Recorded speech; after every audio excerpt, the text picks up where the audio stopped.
Namaste everyone, how's it going? Today we're going to talk about the cheapest training shoes ever. Just kidding, these are not the ones. I'll show you the ones which I'm talking about. But mind you, just because I'm using the word cheapest, it normally goes with the connotation that cheap means poor quality. These shoes are not poor quality, number one. Number two, just because they're cheapest does not mean that they're bad shoes in terms of performance.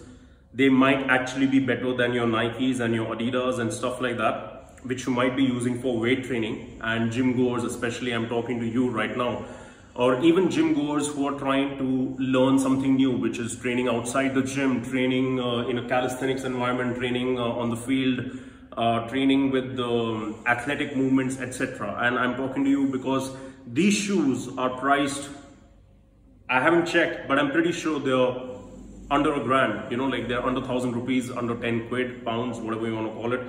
And you'll be surprised, but it's this.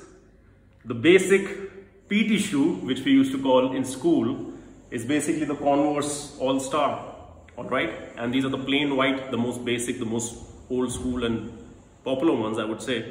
Low tops, all right? So why I say that these two shoes, or not these two, but why I say that these shoes are actually the best if you compare it to, you know, your Nike Zooms or your Nike Vomeros, or, you know, whatever you might go into the store and they'll tell you that it's a good shoe for the gym and for training, please buy it. It's not, because I'll tell you 2-3 different reasons. So number one, you don't want a sole that is too thick, all right? You don't want a sole that increases the amount of distance your foot has with the ground, all right? You want a shoe that minimizes that distance.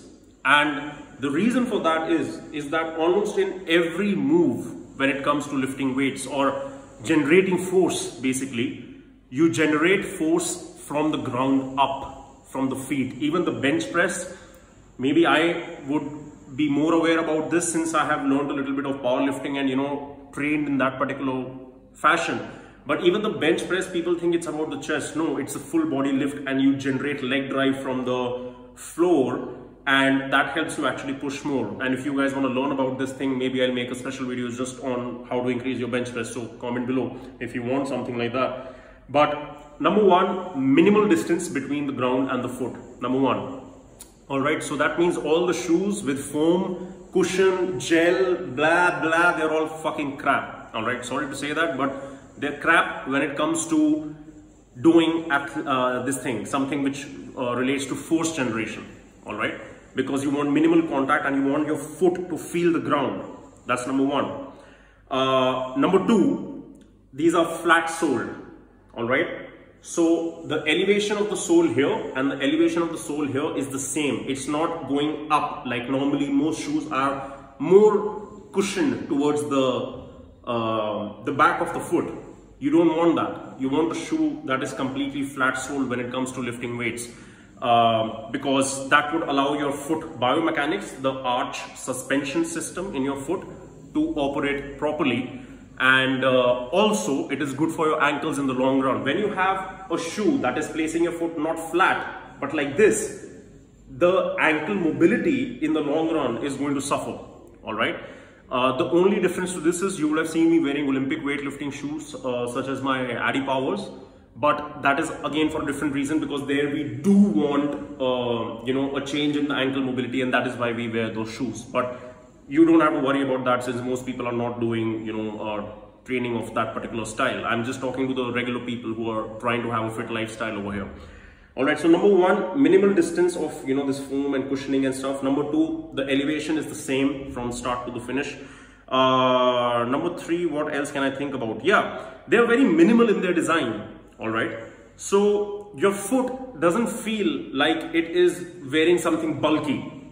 All right. So when it's minimal, the proprioception, or actually let's fuck the science over here. Basically, your feeling of the foot when it comes to training is you're more in touch with that feeling. You know, it's not blocked by a bulky sneaker, for example.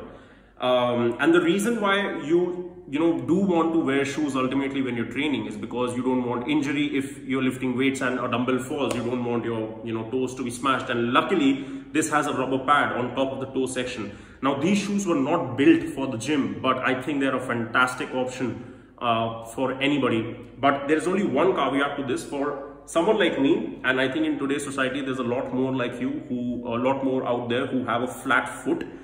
You want to wear something like this, all right, what I showed you in the start. Now this is an arch support, and it goes into the shoe and without changing the dynamics of the shoe, because this is a very minimal arch support. You might find arch supports that are all the way till the start, but yeah, this like goes inside in the sole like this. It gives you this arch. So for those of you who are flat-footed, this is something to consider. I'll try to find the links for all of this and put them in the description of this IGTV video, as well as all these things which we recommend, especially for the free men. Like we have a lifestyle section on the website. That is where you'll find a lot of such stuff being updated when it comes to men's lifestyle and stuff like that. But this is something which will work for both men and women.